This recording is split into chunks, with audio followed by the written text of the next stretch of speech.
Hello and hope you're well. I'm back with another recap of this month's IndieNetwork, an online monthly chat for authors and self-publishers. This month on IndieNetwork, I was pleased to be joined by Ricardo Fayet, who is the co-founder of self-publishing marketplace Reedsy. Reedsy is a fantastic place for self-publishing authors, and it's packed full of all sorts of different professionals that you can use to produce your book at a professional standard. In this chat, Ricardo and I talked about how to use Reedsy, the benefits of the platform, and how important professionalism is for today's self-publishing author. So without any further ado, here's what went down. There we go. Hey everyone, glad to be here. Good. Well, yeah, great to have you on the show. I say your beard gets longer and longer every time I see you these days. That's how it works. Yeah, it's very impressive. It's very impressive. Thank you. So thanks for joining us. I was just going to explain who you are. So basically, for those of you who don't know Ricardo, he's the co-founder of the self-publishing service marketplace called Reedsy. So that's it. Why don't you tell us a little bit about yourself, Ricardo? Yeah. We started around 2 years ago. Mm-hmm. And our goal was basically to create a pool of talent in the publishing industry. So bring together the top editors, cover designers, illustrators, publicists and marketers, and now also ghostwriters who work in publishing, bring them all together in the marketplace and really curate that. So only have top people who worked with big traditional publishers, who worked on best-selling books. So we've got, we recently added a UK editor who worked on The Martian, for example, and we've got a bunch of editors who worked on Neil Gaiman's, Stephen King's books and things like that. So really top professionals, and basically make them available to authors so that they can ask them for quotes, for feedback, for information, and find the right editor, designer, marketer to work with. Amazing. Yeah, it sounds good. Especially, as a Neil Gaiman fan myself, to work with Neil Gaiman's editor. Yeah, sign me up. I was Stephen King as well, massive fan. That sounds amazing. So yeah, for those of you who don't know Reedsy at all, we will be talking a lot about it throughout this chat today, and also just sort of examining about some of the processes, some of the success stories that you've had over the last couple of years, Ricardo, as well. And just to introduce myself, for those of you who don't know me, I'm a fantasy author and self-publishing consultant. I'm the author of 10 titles, and I run the advice site Shelf Help, and IndieNetwork is part of the some of the events and some of the online webinars that I do, and is sponsored by Expo North, a company that's dedicated to helping indie authors and creatives up in the Highlands and Islands of Scotland. So just before I jump into tonight's questions then, don't forget we welcome comments and questions throughout the whole chat, so you can ask them in the sidebar and we'll answer them as soon as we've got time to get to them. So firstly, obviously you told us a little bit about yourself and Reedsy. So what was the inspiration behind it? I mean, you mentioned a little bit about it, but it's yourself and co-founder Emmanuel, wasn't it? So take us back, from when you were sort of just coming up with the ideas then. Yeah, it was probably 2-3 years ago, and I don't know, Emmanuel shared this idea with me and was a bit familiar with the publishing industry, but we digged in more and we started talking to a lot of authors and editors and publishers, agents. We tried to reach out to you as well, and so to get a bit of feedback on the idea, and so we pretty soon saw that there was a gap there in the market and that there was a lot of value to be added in helping authors find reliable partners for the books. And so we basically built a team. So we're 4 co-founders, and there's also a designer in the founding team and a developer who built the website. And now we're a team of 7. So we've added a lot more development resources to make sure that Reedsy is stable and that we can build more collaboration tools also on top of the marketplace that we have. Mm-hmm.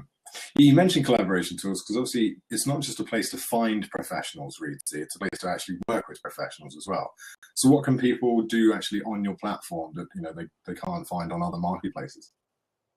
No, so one thing that's really handy is that you can basically send a brief out to 5 people who you've researched. Mm-hmm. So it sounds easy, but it's saving a lot of publishers a lot of time, because we also work with publishers.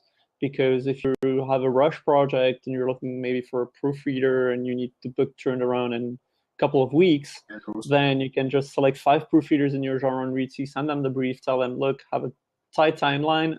Can you do this project? What do you quote? for that. So usually you end up with a couple of quotes, and you can pick one. So that's already pretty handy. Then we also incorporate a contract in there. So there's a payment schedule. There's all the details of what the professional is going to do for you. We add a satisfaction guarantee to that, so that if they don't stick to it, basically we reimburse you as a third party. Usually they'll do it themselves, but in the event that it wouldn't, we do it as a third party, and we kick them off the marketplace as well. Vote it off. Yeah, exactly. And then we're also working on a very exciting bit, which is our Reedsy book editor, and that's going to be basically similar to Google Docs, but really for books.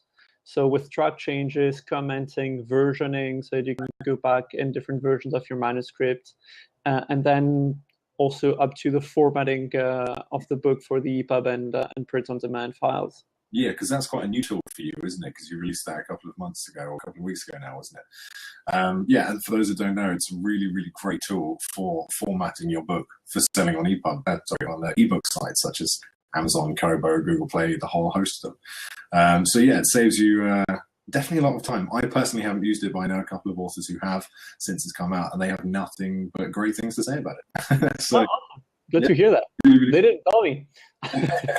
I'll get them to write to you. But yeah, no, I'm hearing really, really good things. So yeah, if you are, an author out there who's daunted by the idea of thinking, well, how do I get this manuscript in Word format into something that I can sell as an ebook or upload onto ebook stores, and also the Amazon conversion only goes some of the way, really. You can't really get a professional look with that. So your tool, Ricardo, helps you to do that, doesn't it? Exports to, was it Kobo? Sorry, Kindle format, i.e. Mobi format, and also EPUB, doesn't it?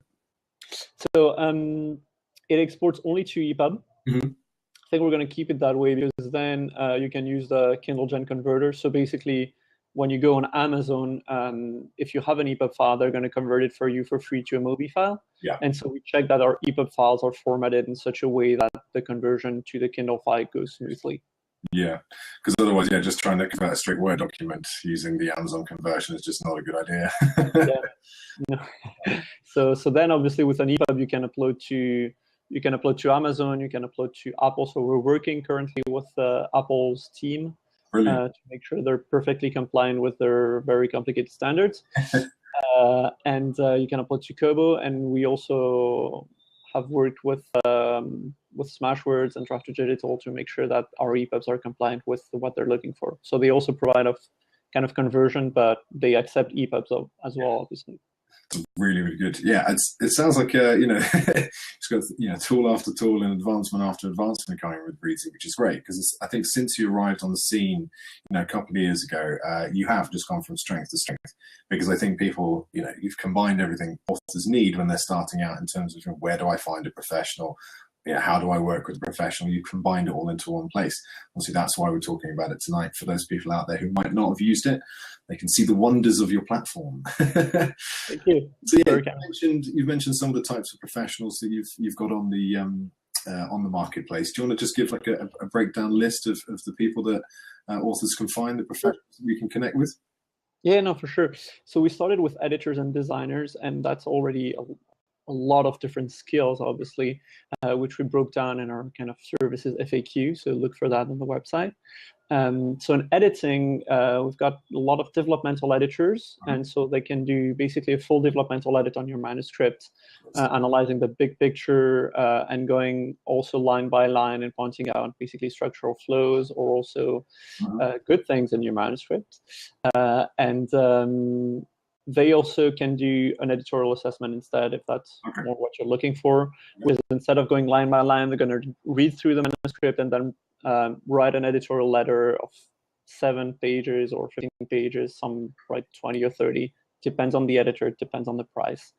And that's a good alternative to the developmental edit, especially if this is your first novel and it's maybe your second or third draft, or even your first draft, so that you don't get a developmental editor to kind of thrash it and make lots of comments. You get a good editorial letter that you can basically redraft your manuscript without advice. It's always wise to do that anyway before working with any editors, isn't it? So yeah, carry on. Yeah, brilliant. Yeah, no, and obviously that's a stage that you can either have developmental editors or professional do that, or you can look for beta readers elsewhere, which is something that a lot of authors do also to get down costs. So I always advise to hire a professional, obviously. But I just want to point out that there's other options out there. And then obviously there's the more traditional copy editing and proofreading, which is for the copy editing, looking at the grammar and also consistency. So making sure your character is the same eye color throughout the book and same name, same spelling. Also check for hyphenation, punctuation, things like that. And then proofreading is really a last look on the final stage, final format of the manuscript. Excellent. So obviously that's the editing side. Obviously you've got the design. You mentioned you've got some other services as well. Yeah, we just opened publicity and marketing a couple months ago. So publicity for us means basically press or bloggers. Great. So if to make it really simple, if you've got a fiction book, then I'd recommend reaching out to fiction bloggers, something that you do a lot on your own. I know, Ben. Yeah, constantly emailing people. Exactly. So if you don't have time to do that, you can hire a publicist who's going to organize a blog tour for you and kind of take you from blog to blog and do Q&As, get book reviews and things like that. And I know that usually generates a lot of traffic to your product page on Amazon. And if you've got a nonfiction book, then being in the press, if it's relevant, you can get into local press or specialist press, or if it's a success or a really, really good book, maybe you can get into bigger mainstream press. So that's for publicity. And then marketing is complicated. We don't have a lot of marketers on Reedsy because we vet all the people there. So for the marketers, we actually have a chat face-to-face with them. Wow, okay. And ask them questions about book marketing. And depending on their answers, we accept them or not. So we had a really good book marketer coming from a traditional publishing company, one of the big five. And so we had a chat with them and we said, okay, what if you've got a new author coming in who doesn't know anything about book marketing, what would be your first advice? And he said, you need to be on all the social networks, to everything, do all the marketing things. And we're like, all right, no. You're talking about welcome in, yeah. Exactly. So it's hard to find good marketers who understand kind of new digital marketing techniques that we have nowadays. I think indie authors are even more savvy than traditional marketers at traditional publishing companies. And so the few people we have on Reedsy are really good at a few things, which is drafting a marketing strategy, email marketing, and Facebook advertising. And that's it. So I think those are really important areas because a lot of authors, obviously will be trying loads of different digital techniques as they start out into marketing. But I think those three, email marketing, even though everyone knows its importance, alongside Facebook advertising, they can be really confusing if you've never come across them, especially when you're doing things like targeting demographics on Facebook or trying to, adhere to the Facebook image guidelines. So yeah, those sorts of areas of help I think are going to be really, really useful. And I think it's a really nice idea to see that sort of partnership approach to marketing between authors who really, should be getting on with doing the writing. That's obviously what we love and what we enjoy doing. That's our bread and butter, our products on the shelves. So yeah, if we can pay a little bit from our book earnings into a partnership where someone can take a couple of things off your hands and handle some of the more complicated aspects, I think that's a really, really good approach to go down. Strangely enough, talking about publicists, I've actually just started looking for a publicist on Reedsy, which you probably saw because I know you watched some of the briefs like a hawk. But yeah, so I've just reached out and started a conversation with a publicist, and particularly, for doing exactly that, taking some of the time of the marketing off my hands, giving it to someone who's got the time and the experience that I trust. And yeah, just letting them see what they can do with it, really, just get traffic to my site. So I'm really looking forward to seeing how that evolves. And I'll letting you know. I'll check on it. Absolutely. So you mentioned a couple of the vetting things there, and I'm really curious to sort of know a bit more about the vetting process. So you mentioned sitting down with marketers, asking them questions. What else do you look for, when you're vetting? And obviously, if people, authors are coming across their own professionals, perhaps outside of Reedsy, we'll just imagine that doesn't happen. But when they are coming across professionals, what should they what should they be looking at or looking for in terms of qualifications in comparison with your processes?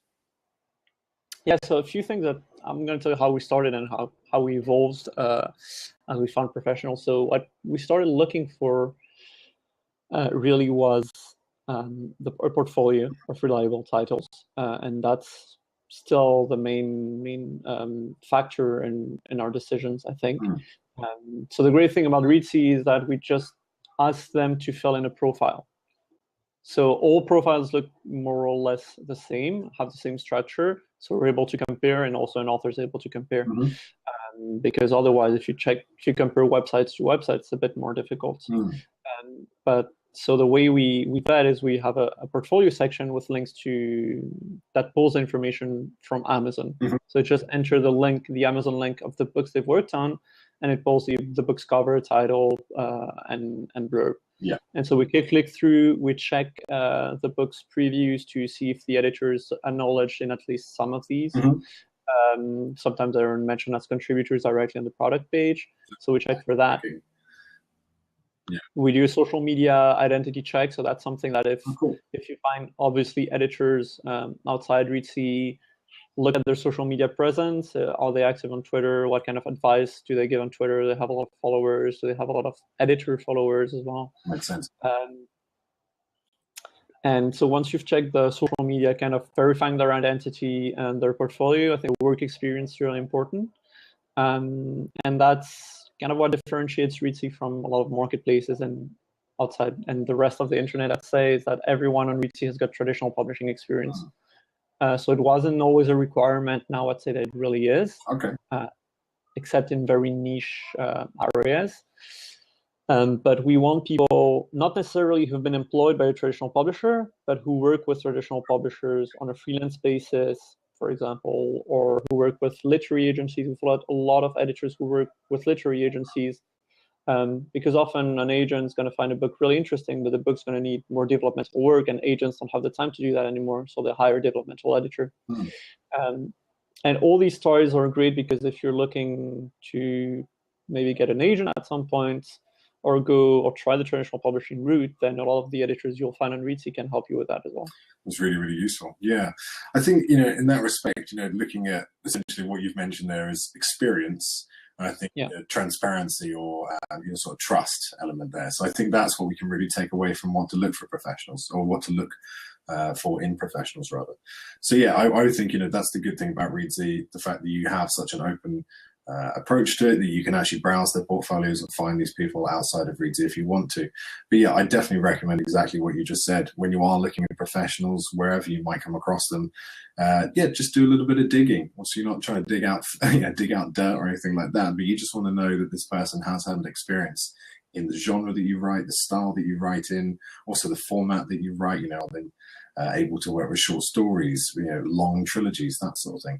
And of course, that has a reasonable price as well, which sort of brings me on to my next question, because you recently brought out some really, really interesting statistics on the cost of self-publishing, basically taken from your internal stats, I believe, and sort of, the average cost of each project. So do you want to enlighten us on a couple of those? I'd see if I can actually drop in the infographic.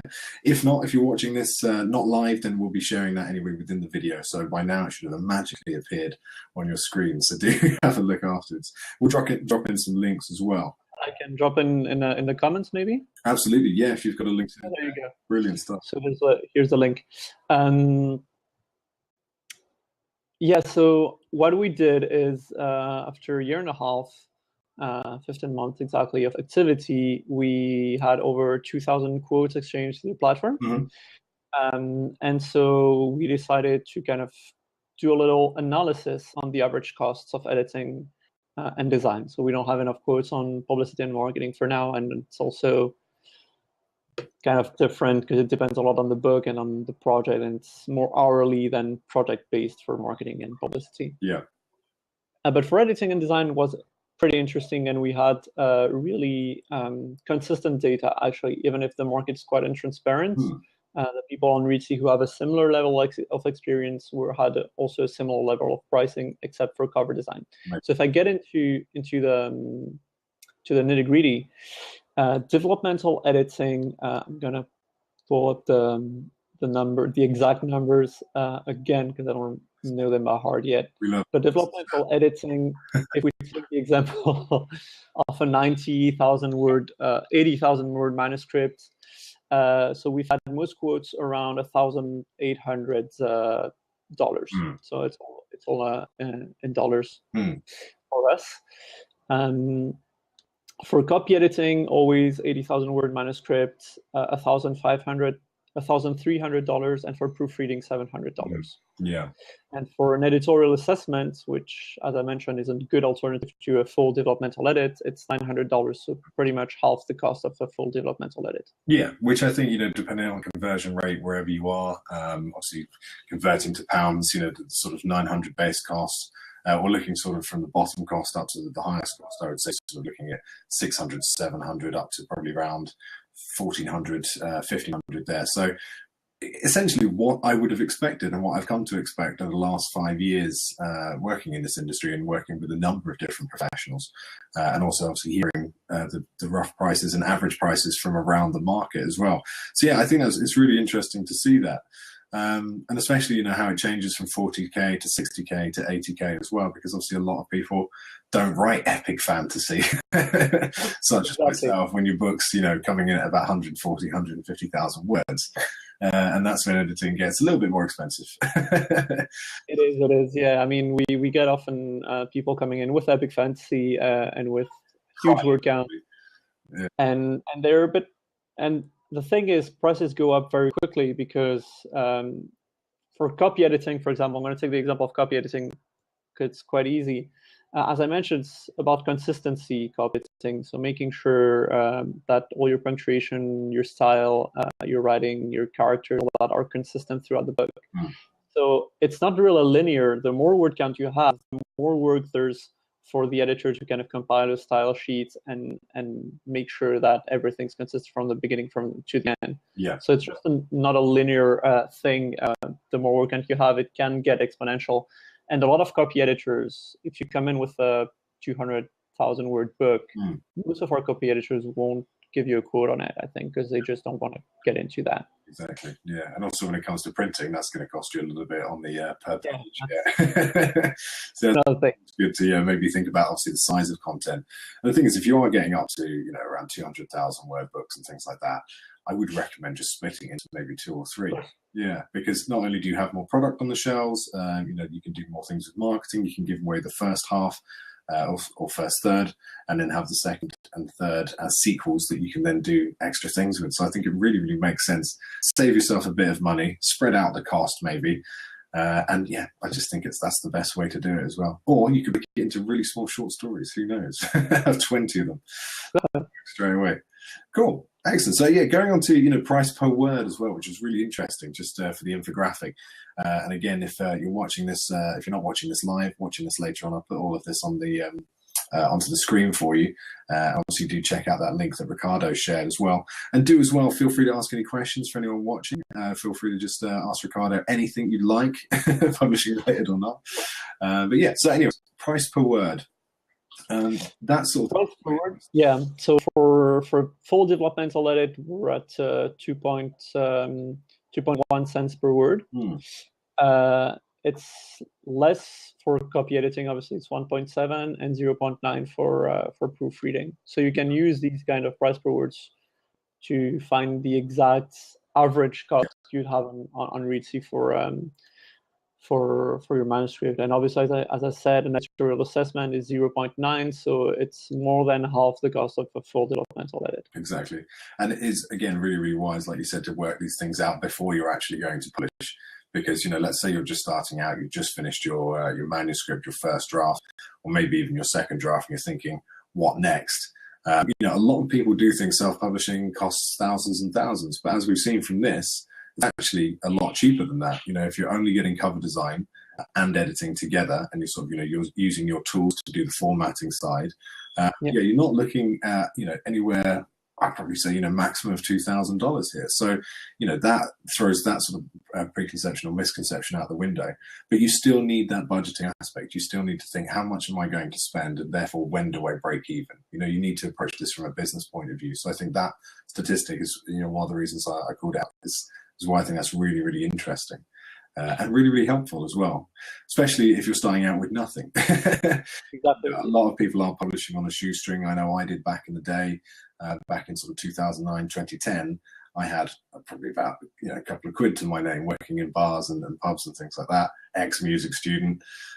So I basically published for £500, and I didn't do the professional editing that I needed to do. I came back and did that at a later date. Not something I'd recommend, but I did use beta readers to help me polish up. So, that's budget. It is worth stretching it. If you can afford 500, just see if you can stretch a little bit further to these sorts of prices here, because it will be worth it at the end of the day. So talking about that, just one more thing on the infographic then is the cover design, the average cost of cover design, because personally, I've been lucky with the cover designers, either knowing them professionally or just getting great ones that possibly don't seem to know how much they could charge or how much they're worth. So I've been lucky on that. So for me, it's slightly high, but actually, from what I know of the market and the experience that I've had with other authors, helping them publish, it is pretty much spot on, I think. Yeah, it depends. I think a lot of authors who self-published early on, like you, got in touch with really good designers. I know Mark Dosen, another indie author, found these quite high as well, and they found really good people who didn't really know how to price themselves. Yeah, which is good and bad in a way. Yeah, of course. Yeah, no, but also I think the market's really not transparent at all, and one of the reasons we publish this infographic is to kind of explain to our professionals what the average costs are, and to other professionals also around. Yeah. So we got a lot of feedback from authors saying this was really high. We got a lot of feedback from professionals saying this was really low. Okay. But you come to expect that, and it shows that the market's not really transparent. So for cover design, we had quotes from $200 to $800, and so these were 66%. So 2/3 of our quotes were within that range. Yeah, which is pretty good. So I'd say most were between $400 and $800. So you're looking at £250 to £600. Yeah, which is not bad at all. And I know people that spend £50 on their covers, again because they've got mates rates or something like that, up to £1,000 per cover, which is slightly more than I would pay for my covers. But again, using Reedsy at the moment to reach out for some new designers, and I am getting quotes within that range, maybe slightly above. So I am asking for custom artwork, which again, that sort of quality or the work that's put into the actual design. A lot of authors might not understand that, especially if they have no design experience. So, it does affect what you're actually asking for as well, in terms of not only an ebook cover and a paperback spread, but also the type of artwork. Is it custom digital art? Is it the photo and font manipulation? Or is it, an oil painting scanned in, that sort of thing. So you have to bear that in mind as well whenever you do get quotes that you might think are slightly higher. I think, well, it's not worth that. You need to think of the work that the professional is putting in. Exactly. And I think I checked the designers you asked a quote from, and they're all kind of my favorite designers on Reedsy for epic fantasy. And so, we've got people who do amazing digital paintings for epic fantasy. We've got a designer who's worked for the Lucasfilm franchise, so Star Wars. Yeah. So when you've got people we've got also Jeff Wong, who works for Stephen King book. And so he wasn't awarded the contract, but he was still paid maybe $5,000 or $10,000 just to create an image. Wow. So that's how big publishers work. For a Stephen King book, they're going to ask projects from 5 different designers, independent design agencies. Actually, they're going to pay each $5,000 to $10,000, and they're going to pick the one they prefer. So these people will charge you $2,000, $5,000 for a cover. Others, Jamie Noble, for example, on our marketplace, who I really like for fantasy, charges around £500 for a cover, and it's custom digital painting, really good for fantasy, especially younger fantasy. Right. So as I said, the way to look at the data, actually, in my opinion, is to say, if I go on Reedsy, as the right people, I can find a cover for £250 or £300, and it's going to be a top professional. Yeah, exactly. And that's the beauty of the platform, exactly. So we've had a question in via Facebook, actually, which is, bear with, just loading it up now. Okay, cool. So we've had just a question on the actual process. So, for instance, if this person said, "I'm a brand new author, I've never used Reedsy," how easy is it to sign up and use the platform? If you just want to give us sort of like a rough run through, I know you sort of touched on it a little bit, sending out 5 different briefs to 5 different professionals. But yeah, just if you can give us just a brief overview, that would be great. Yeah, so you just head to our landing page, reedsy.com. So that's reedsy.com. Yeah. You've got a big sign up button. If you don't see the big sign up button, let us know. We need to redesign the landing page. But you see that button. So you just enter your email address, sign up, get a confirmation email, standard process. Then you access the marketplace. And so you get basically a listing of profiles that have all been vetted, obviously. And you can browse that and filter your search by genre, by the type of service you're looking for, also for editing by type of English, so UK English, US English, Canadian, etc. So you can get a good short list of people. Then you can click next to their names to get a preview of the profile, so you don't have to open another window. And if the preview looks interesting, then you can click through to the full profile, which opens in a new window. So what we ask of authors that they can kind of look through the profiles and pick 5 professionals they want to get a quote from. So you don't just post an offer, a job opportunity, and there's people bidding on it, because that would drive all the good professionals away. But you can ask up to 5. Yeah.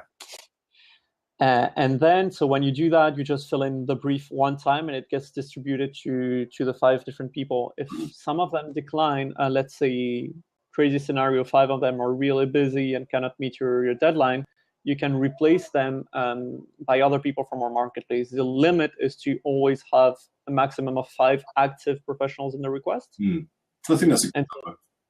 Yeah, we've found it's a fair system to both ends so far.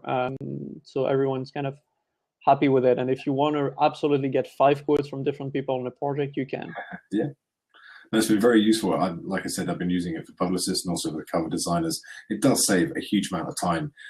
In contrast, I've used slightly different platforms in the past, but before Reedsy came along, I used CrowdSpring, which is a crowdsourcing platform that you can use, but you do it in a similar way to what you just said, i.e. you post to essentially a job board and people bid with actual examples of the artwork, so they give it a go. And I think, that's not often fair on a designer, because they do have to put a little bit of work in to actually bid for something, to show you an example. That could be a couple of hours, it could be a whole day. And then if you don't choose them in the end, they don't get paid for that time. So I think, making sure it's a marketplace feel where the author are contacting the professionals and they can instantly say yes or no, or ask as many questions as they need. I think that works really, really well.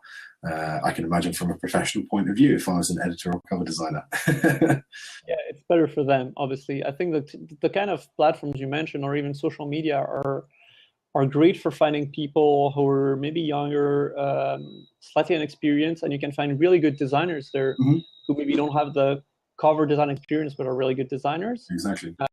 And we've poached a few from Reddit, for example, who wrote to Reedsy, who we think are really good. So you can be lucky. You can get lucky and get a cover for $50 from someone. But on Reedsy, you have this added level of security that whoever you're going to reach out to has real experience. So yeah, I mean, I'd say try to be lucky on social media and stuff like that. If it doesn't work, do come to Reedsy. If you know what a good cover looks like. If you don't know what a good cover looks like, then you head straight to Reedsy, because otherwise... That's the thing. It's so subjective, isn't it? Just to opinion. And it's it can be really strange something, because I work with so many different authors across the world, and someone's idea of a perfect cover for one genre might be completely different, and obviously you do then have the completely different genres, and what's something that it could be amazing for fantasy or sci-fi would never attract a romance buyer's attention, or vice versa. So that sort of thing is very, very important. So yeah, if you are brand new to this game, I definitely head to the place, like you said, to Reedsy, where there are going to be professionals that you can trust, but also that will give you examples of things that have been done, or covers they've made for traditional publishers. Like you said, if you've got the caliber of Neil Gaiman and Stephen King's professionals on there, and those books have sold, their books rather, have sold all around the world in millions and millions. So you're going to be getting someone who knows the market, and even if you don't know what professional looks like, they're going to know what professional looks like. And that is the number one rule, I think, of self-publishing, is to maintain that professional standard, that really high value, top notch level, because that's the only way you're really going to compete. And we've said it, I think, this is our third Indie Network. I think we've said it in each and every Indie Network since we started. But yeah, professionalism is the name of the game. Just quickly then, because it just sparked off an idea. So let's say if I was a professional, I'm either an editor or cover designer. How would I go about applying to come onto Reedsy? So the process is pretty similar. You go to your landing page, reedsy.com, you sign up, and during the sign up, we ask in a quite clever way whether you're an author or a professional or both. Yeah. And so you just set that. If you're a professional, then you'll receive a couple of emails asking you to fill in your profile. And so you fill in the profile, and usually if it shows promise, there's someone from our team who gets in touch with you to kind of refine the profile up to standard that it's ready to go on our marketplace, because there's a lot of things to take into account, like making sure the genres you list match the portfolio. Yeah. So that if an author comes in and looks for fantasy, they see people who worked on fantasy and they can see the artwork, because a lot of editors and designers are going to say, oh yeah, I can work in fantasy. I've never done it before, but I can. But that's not what Reedsy is about. Yeah. It's about showing people who've worked in that genre before and are experienced. So there's often a bit of back and forth before we activate a profile. Cool. But don't worry, our team, if you sign up and you start filling it in, our team will be in touch with you. Brilliant. Excellent. Cool. How many professionals then do you have on the site at the moment on your last account? No, there's 220 editors, I think, and probably 150 designers. Excellent. So around just under maybe 400 professionals then, we could say. Yeah, exactly. Really... Probably 20 publicists and 6 marketers, and we now have ghostwriters as well. 18 ghostwriters. Probably don't need them. But for other kind of people, for companies or for entrepreneurs or business people, they're quite handy, and we're starting to get a lot of interest for this ghostwriting session, also from publishers' perspective. I hear it's quite a lucrative area. You know, if you are a writer and don't mind writing as someone else or for someone else, as well as writing your own things, or if you feel sort of a bit lost of your own book plot and never can seem to finish your own book, but you could finish someone else's. Yeah, you could hop onto Reedsy and become a ghostwriter, obviously, if you have the experience. You have the experience. Yeah, get the experience first, then hop onto Reedsy. Exactly. That's what we ask. Yeah, it can be very lucrative. I think writing 60 to 80,000 word book from scratch for someone can probably make between $50,000 and $70,000, which is a good amount. Excellent, cool. So we've just got a comment there in the sidebar, just saying recently subscribed to Reedsy as I've been working with Ben. Excellent. I've been really impressed by the quality of editors and designers available. I've also been surprised. I feel the quotes have been very reasonable for the expertise being offered, which is really good. Accepted quotes, and hopefully it'll be a collaboration which will continue into the future. I doubt I would have had the courage to approach some of the editors and designers, even if I'd managed to find them without this website. There you go. What a testimonial. That's amazing. That's one for your site. I didn't think that, right? Yeah. I hope I can use this. Yeah. Yeah, well, great. I'll probably take a screenshot and share it with our team. And well, if you want to reach out to us, actually, Ricardo@reedsy.com, we'd love to do a success story on our blog and give you a bit more exposure. Excellent, cool. Yeah, I mean, you're always looking for blogs and things like that, aren't you? So, yeah, screenshot that and definitely. Well, I'll tell you what. Did you want to just put that email into the site? Yeah, I will do that. And that was Ricardo@reedsy.com, wasn't it? It is. Yeah. Excellent. Yeah, we did a success story with you. Sorry, yeah, we did a success story with you around the graphic novel. Yeah, we like to highlight some projects that come through Reedsy, so do reach out, and we love to run something on our blog. Excellent. I think that's one of the reasons that makes Reedsy different. The fact that you are really author-centric. I mean, obviously, you and I have known each other for sort of 2 or 3 years since you started, and it's you're not just a company because you want to make money. You are a company because you believe in what you do as well, which is one of the reasons why I've always recommended you guys, and obviously wanted to get you onto this Indie Network to chat about how people can use it. So I think that's really, really important, and it's good to see companies doing it and also succeeding off of it. You were named Technology Company of the Year, I think last year, was it? Something like that, yeah. Something like book or something. It's yeah, it's a title from the bookseller. But yeah, it's always nice to be recognized for prizes. It's often from publishers or the trade. And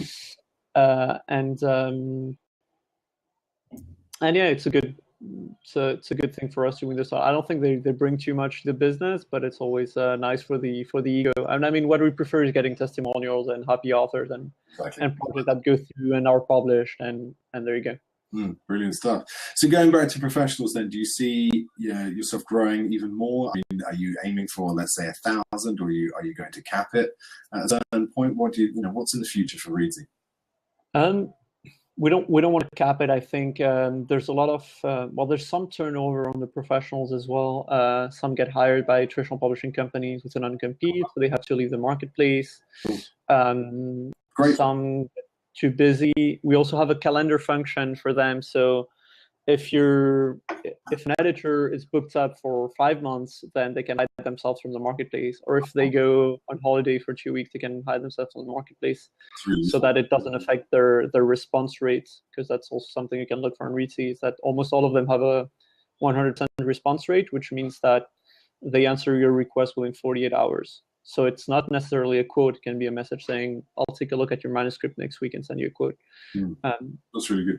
But yeah, so we keep adding maybe 3-4 professionals every week. Sometimes it's more when we open a new segment like ghostwriting, but usually it's around that.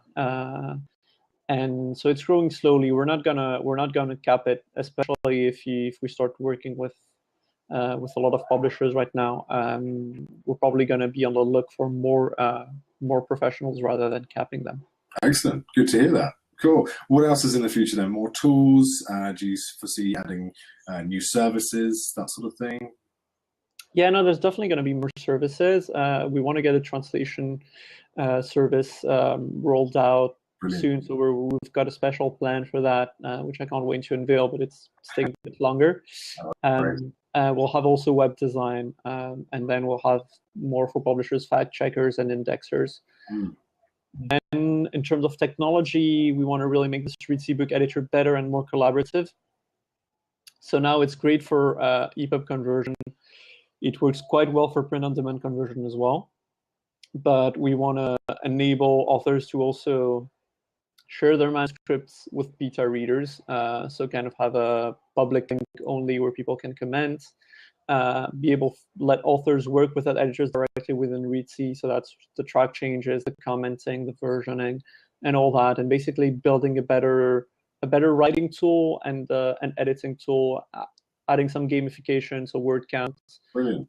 That can sync hopefully with NaNoWriMo's word count. So lots of fun things you can do once you've got a writing tool. Obviously, not everyone's going to use it, because some people are going to use a Scrivener or Word or other things like that. But we want to add another option out there who we think is better and who we know a lot of people are going to use it and are interested in. That makes sense.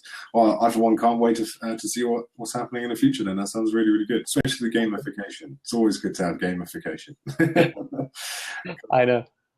Excellent stuff. So I think we have reached the end of the questions, and if we haven't got any more from the sidebar, I may just bring it to a close. But essentially, I think, in summary, it's a great for authors, both wizened and fully embedded in the industry, as well as brand new authors who they don't really have a clue where they're going. Whether you are definitely experienced or not, the platform can really, really help you.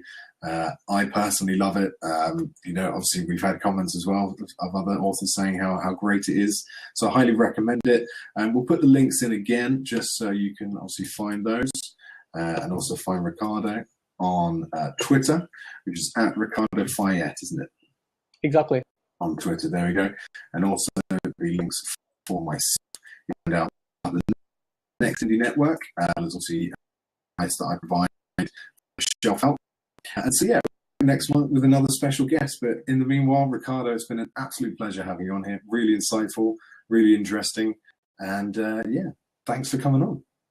Yeah, no, thanks for inviting me, Ben. It's been a pleasure to be on the Indie Network, and I shall see you in Scotland soon. Absolutely, yes. For those of you who are listening from Scotland, Ricardo and I will be doing this chat pretty much again at the Expo North Festival. So if you're in, come down and catch it if you can. Cool. And my beard will be longer then. You'll be looking like Gandalf, so you really will. And that was it for this month's Indie Network. Thanks again to Ricardo for such insightful information and great tips on how to use Reedsy. Now, don't forget, we'll be back on the 23rd of June. We're live every fourth Thursday of the month on Blab, and you can also join in via the hashtag IndieNetwork on Twitter. Every month we have fantastic guests and focus on one aspect of the self-publishing journey, whether it be polishing your book, publishing your book, or promoting it to a global audience. So join us on the next Indie Network, which is the 23rd of June, for more information, more advice, and more great guests. Catch you soon. Bye.